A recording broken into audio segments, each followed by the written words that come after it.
喺前輩面前，呢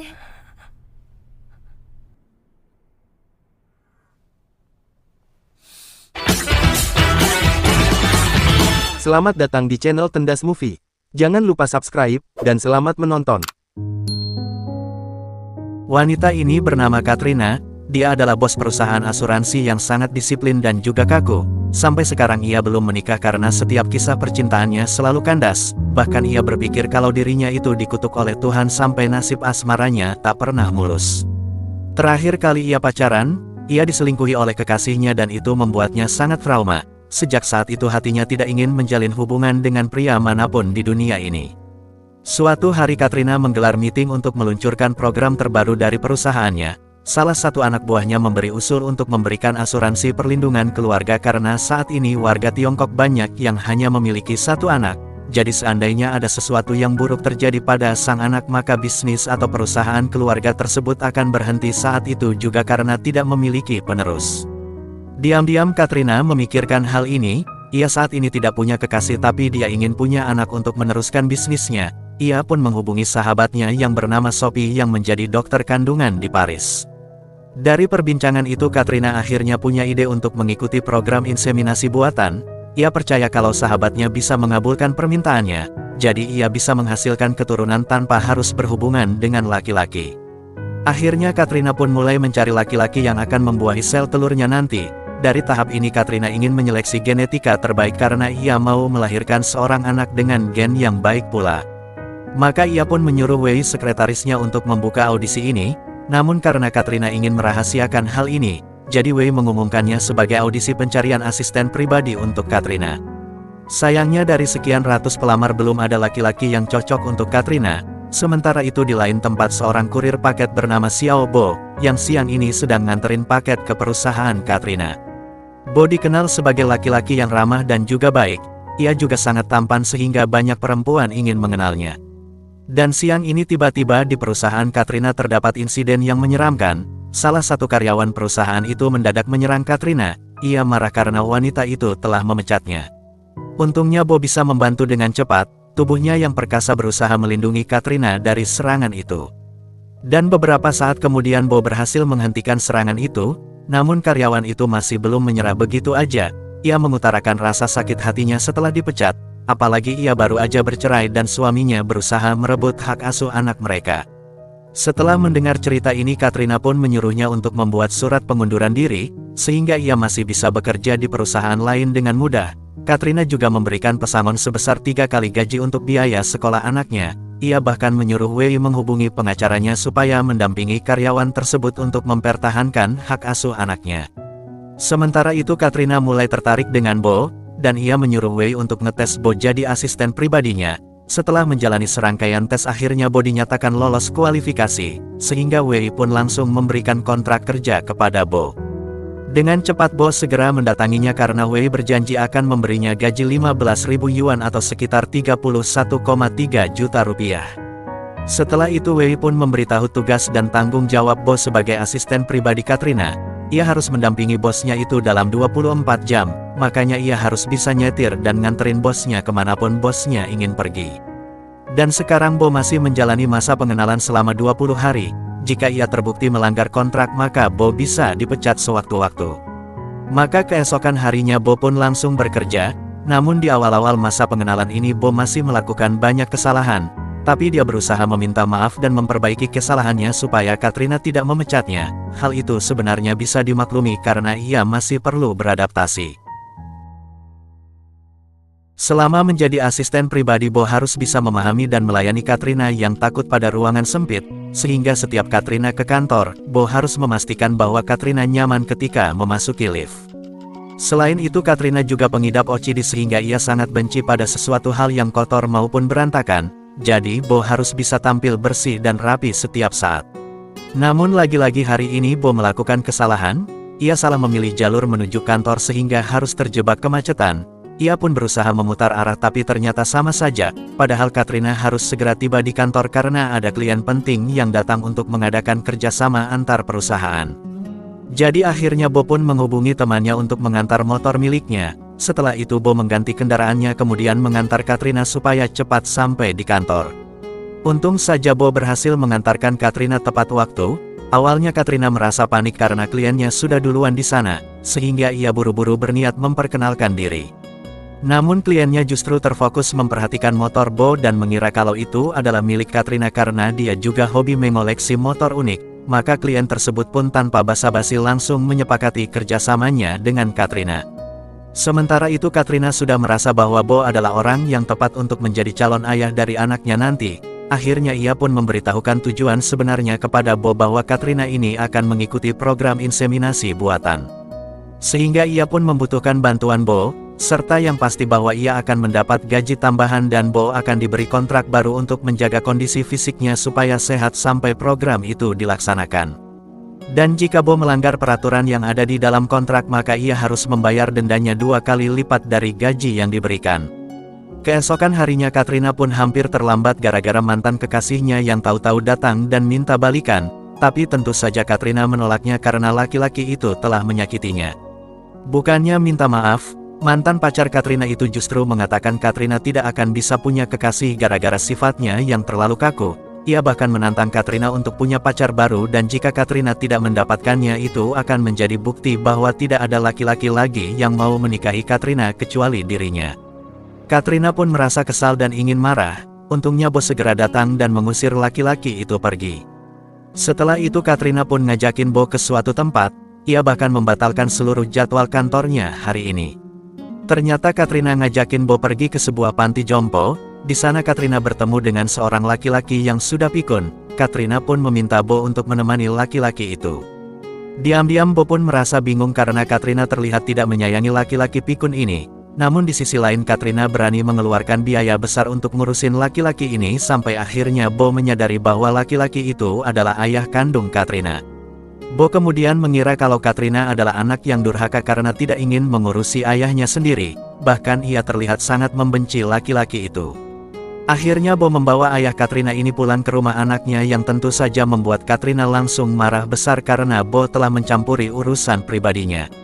Sementara itu Bo berusaha mengingatkan Katrina untuk bersikap baik pada orang tua, karena jika Katrina tidak melakukannya maka ia memang sama seperti yang orang-orang katakan, yaitu perempuan yang kaku dan tidak mau tahu. Jadi karena Katrina tidak mau Bo salah paham terlalu jauh, ia pun menceritakan masa kecilnya yang kelam. Dulu ayahnya adalah seorang yang sangat emosional dan sering menyiksa ibunya, bahkan sang ibu harus mengakhiri hidupnya sendiri karena tidak tahan tinggal dengan ayah Katrina. Makanya sejak saat itu Katrina sangat membenci suara berisik dan takut pada ruangan sempit karena dua hal itu selalu mengingatkan Katrina pada masa-masa kecilnya yang sangat traumatis. Saat Katrina remaja sang ayah pun ngajakin pindah rumah, namun di sana ayahnya juga selalu bermain-main dengan perempuan bahkan membawanya pulang ke rumah. Tapi waktu itu Katrina mulai melakukan perlawanan sampai membuat ayahnya marah, sehingga saat Katrina dewasa ia nekat bersekolah ke Paris. Ia pun harus bekerja serabutan sampai lulus dari sana. Setelah itu Katrina menyewa pengacara untuk membuat kontrak perjanjian dengan ayahnya. Ia ingin melepas seluruh hubungannya dengan sang ayah karena mau hidup sendiri. Dan anehnya sang ayah tampak tidak keberatan sehingga ia pun merasa dibuang oleh ayah kandungnya sendiri. Jadi karena perjalanan hidupnya itu penuh dengan liku-liku, tidak heran kalau sekarang Katrina menjadi perempuan independen yang tak mau hidup bersama orang lain atau menggantungkan sesuatu pada orang lain. Setelah menceritakan masa lalunya, Katrina pun meminta Bo untuk menceritakan kisah hidupnya, karena ia jadi penasaran mengapa Bo sangat menginginkan uang padahal dia belum punya anak istri yang perlu dinafkahi. Akhirnya Bo pun bercerita tentang keponakannya yang menderita gangguan pendengaran. Keponakannya itu harus dipasangi selaput implan di telinganya supaya bisa mendengar dengan normal. Sayangnya biaya pemasangan implan tersebut sangatlah mahal makanya Bo sekarang kerja banting tulang supaya gangguan telinga keponakannya itu bisa segera diatasi. Lalu keesokan paginya Katrina terkejut karena ia tidur bersama Bo. Begitu ia membuka mata Katrina pun langsung membangunkan Bo dan menyuruhnya siap-siap karena mereka harus segera pergi ke kantor. Namun ternyata saat Bo sudah di kantor Katrina justru ngajakin dia ke Paris. Hari ini Katrina telah memutuskan bahwa ia siap menjalani program inseminasi buatan tersebut, jadi ia ngajakin Bo sebagai calon ayah dari anaknya nanti. Begitu tiba di Paris Katrina langsung menemui Sophie, ia menyatakan jika dirinya telah siap dan ingin segera menjadi seorang ibu, namun kini Sophie justru khawatir, biaya program ini begitu mahal sedangkan ia tahu betul kalau Katrina ini dan asisten pribadinya itu saling menyukai. Tapi karena Katrina masih trauma berhubungan dengan laki-laki, ia tidak ingin mengambil resiko lebih jauh. Jadi ia memutuskan mengikuti program ini dengan didampingi oleh Sophie. Maka keesokan harinya Katrina pun ditangani di rumah sakit untuk menjalani prosedur pembuahan buatan itu.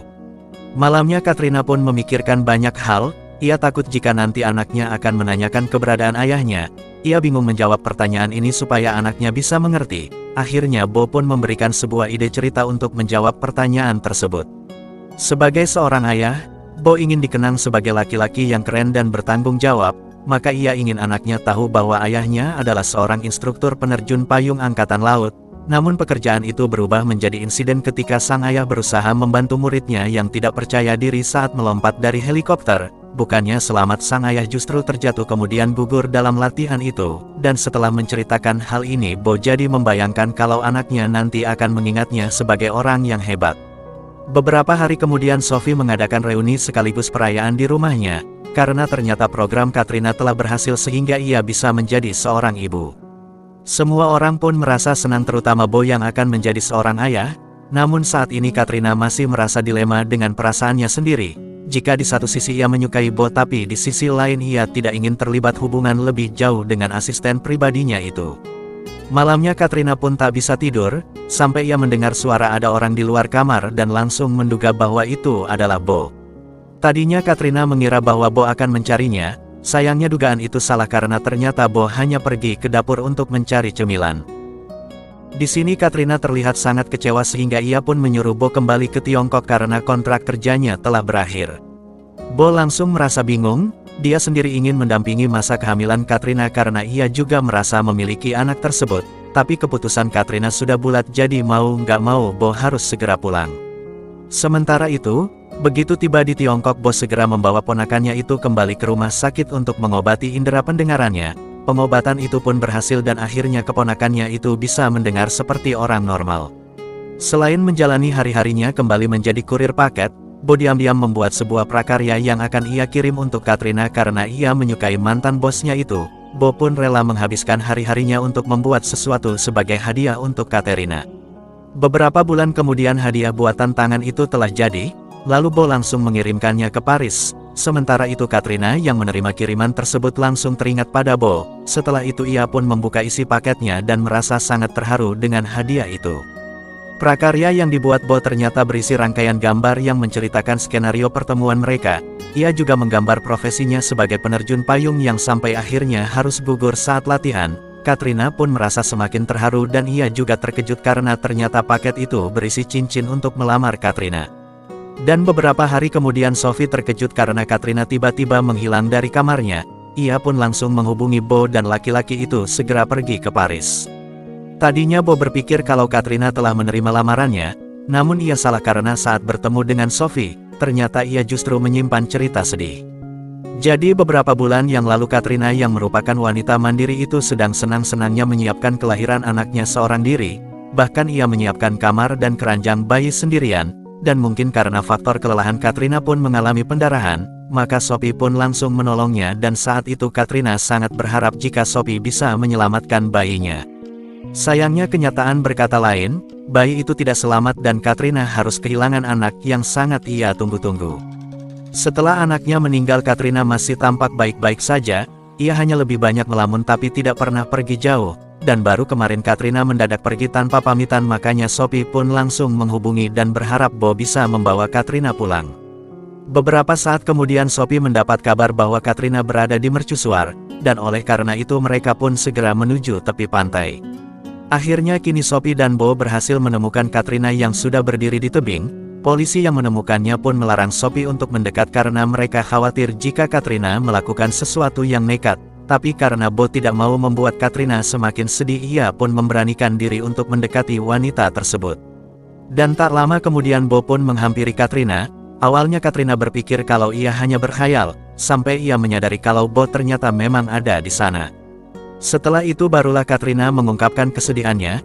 Ia kecewa pada dirinya sendiri karena tak bisa menjaga anaknya dengan baik. Ia bahkan merasa tidak berhak menjadi orang yang bahagia karena nyatanya Tuhan telah mengambil harapan satu-satunya. Bo pun berusaha menghibur Katrina yang membuat Katrina malah semakin marah. Ia berpikir kalau Bo tak pernah mengalami apa yang sedang ia alami. Sampai akhirnya Bo pun bercerita bahwa kisah tentang penerjun payung itu adalah kisah nyata. Cerita itu merupakan kisah kakaknya, sedangkan murid yang tak becus yang menyebabkan kakaknya jatuh itu adalah Bo sendiri. Jadi sampai sekarang Bo masih mengingat peristiwa itu tapi ia berusaha mengikhlaskannya. Lalu karena Katrina masih syok dengan cerita itu, Bo pun kemudian mengajak Katrina terjun dari tebing. Ternyata Bo telah menyiapkan parasut dan ngajakin Katrina mengelilingi langit Paris. Ia berusaha menghibur wanita itu dan menunjukkan padanya bahwa ia akan baik-baik saja. Dan akhirnya Katrina menyadari bahwa ia telah menemukan seseorang yang tidak akan menyakiti hatinya. Ia tidak hanya menemukan seorang ayah untuk anak-anaknya kelak, tapi juga pendamping hidupnya sampai tua nanti. Dan beberapa tahun kemudian Katrina dan Bo akhirnya menikah dan dianugerahi 2 anak kembar. Katrina pun akhirnya bisa hidup dengan bahagia bersama keluarga kecilnya. Dan film ini pun selesai.